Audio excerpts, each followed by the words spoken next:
Last part के अंदर हमने देखा था साओयन ओल्ड डेमन घोस्ट से लड़ रहा था। इसी दौरान उसने एंग्री बुद्धा लोटस बनाकर ओल्ड डेमन घोस्ट पे हमला कर दिया। अब इस एंग्री बुद्धा लोटस में काफी पावर होती है, जिस वजह से ओल्ड डेमन घोस्ट काफी घायल हो गया। मगर एंग्री बुद्धा लोटस जिनेन एकेडमी को तबाह करने के लिए उसकी तरफ बढ़ने लगा, लेकिन तभी वहाँ पर जिनेन एकेडमी के प्रोटेक्टर आकर एंग्री बुद्धा लोटस को स्पेस मैजिक का इस्तेमाल करते हुए वहाँ से हटा दिया। अब आगे इस पार्ट के स्टार्टिंग में साओयन उन दोनों प्रोटेक्टर के सामने होता है। उन दोनों ने साओयन के पोजीशन को देखकर एक गहरी सांस छोड़ते हुए कहते हैं, सचमुच तुम बहुत टैलेंटेड हो, क्योंकि ये पोजीशन जिसके पास भी रहता है उसकी लाइफ काफी कम होती है, लेकिन हम उस पोजीशन को तुम्हारी बॉडी के अंदर से निकालने की कोशिश कर सकते हैं। ये कहते हुए उन दोनों ने एक दूसरे को आंखों में कुछ इशारा किया। फिर वो दोनों अपनी दुईकी से क्रिस्टल बनाने लग गए। अब अपनी दुईकी को क्रिस्टल का सेक देने के बाद वो साओयन की बॉडी की तरफ ले गए। उन्होंने साओयन के शरीर के अंदर उन क्रिस्टल को भेजना चाहा, लेकिन तभी हम देखते हैं एक रेड एनर्जी ने उन्हें ऐसा करने से रोक देती है और देखते ही देखते उनका क्रिस्टल चकनाचूर हो गया। अब इस वजह से उन्हें एक झटका महसूस हुआ और काफी हैरानी से साओयन की बॉडी की तरफ देखने लगे। उन दोनों ने साओयन से कहा, हमें माफ करना, मगर जिसने तुम्हें इस पोजीशन को दिया है उसका ये पोजीशन काफी पावरफुल है, इसलिए तुम्हें एक रियल डाओजोंग ही इस पोजीशन से तुम्हें छुटकारा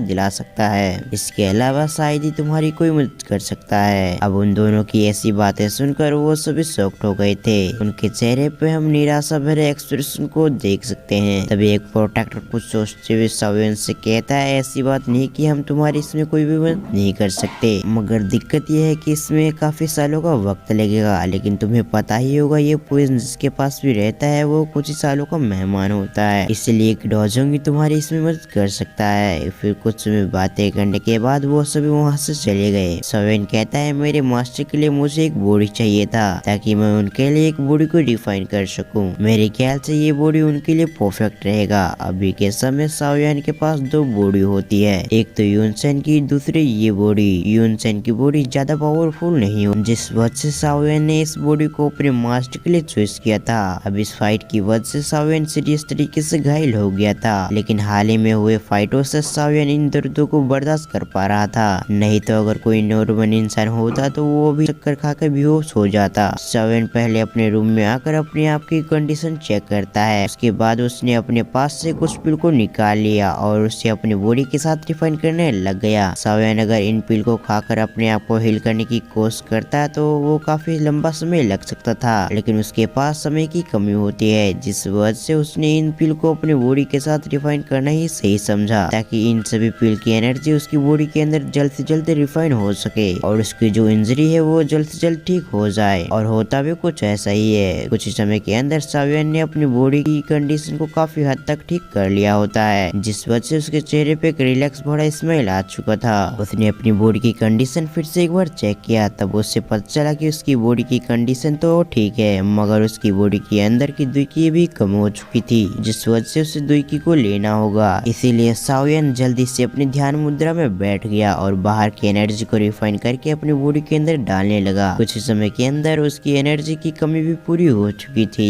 साओयन कुछ घंटे के बाद अपनी आंखें खोलते हुए कहता है, मैं अब ब्रेक थ्रू के लिए पूरी तरह से तैयार हूँ। मैं बहुत जल्द ही नेक्स्ट लेवल पे जाने वाला हूँ, इसलिए मुझे इसकी तैयारी करनी होगी। ये सब कहते हुए साओयन काफी खुश लग रहा था, और हो भी क्यों ना, उसे यहाँ तक पहुँचने में काफी मुश्किलों का सामना करना पड़ा है। साओयन ने उस फिल्म को बाहर निकाल लिया जिसे डीमन वैली के लोगों से लिया था। साओयन अभी सोच रहा था क्या उसे इस फिल्म को रिफाइन करना चाहिए या नहीं, क्योंकि अगर साओयन इस फिल्म को रिफाइन कर लेता है तो उसके पास से एक ट्रम्प कार्ड निकल जाएगा। अब ट्रम्प कार्ड का होना भी जरूरी था, क्योंकि साओयन जहाँ पर अभी जाने वाला है वहाँ पर काफी पावरफुल व्यक्ति होंगे, जिससे बचने के लिए साओयन को एंग्री बुद्धा लोटस और कुछ ऐसे ही ट्रम्प कार्ड को रखना होगा, नहीं तो साओयन अपने आप को वहाँ पर प्रोटेक्ट नहीं कर पाएगा। साओयन कुछ सोचते हुए इसे रिफाइन नहीं करता। उसने मान लिया था कि वो इसे एक ट्रम्प कार्ड की तरह इस्तेमाल करेगा। साओयन आज के बैटल के बाद यह समझ चुका था उसे अपने फाउंडेशन और अपनी स्ट्रेंथ पे काम करने की जरूरत है, ताकि अगर पिल टावर में उसके साथ कुछ भी गड़बड़ हुआ तो वो उनका मुकाबला कर सके। अभी के समय साओयन के मन में एक साथ कई विचारें चल रही थी। उसने अपनी स्टोर रिंग से एक रेड कलर की स्क्रू को बाहर निकाल कर उससे रेड करने लग गया। इसके अंदर उसे दो तरीकों अपनी स्ट्रेंथ को बढ़ाने के लिए मिलता है। पहला तो अपनी स्ट्रेंथ को बढ़ाने के लिए उसे अपनी पूरी स्ट्रेंथ को बढ़ाना होगा, और दूसरा था जिसमें उसे अपनी पूरी जिंदगी को प्रैक्टिस करके अपने स्ट्रेंथ को बढ़ाना होगा। सावेन ने दूसरे तरीके को चॉइस किया कि उसने अभी तक 6 giant body flying ruler technique अभी तक प्रैक्टिस नहीं किया था, इसलिए सावेन दूसरे तरीके को स्वीकार कर लेता है। सावेन अपने स्टोरिंग से उस टेक्निक को बाहर निकाल लेकर उसे प्रैक्टिस करने लग गया। सावेन अपने स्टोरिंग से उस टेक्निक को बाहर निकाल कर उसे रीड करने लग गया। हम देखते हैं उस टेक्निक को जिसने बनाया था उसकी स्पिरिट सावेन को काफी आसानी से एक्सप्लेन करके सब कुछ समझा रही थी।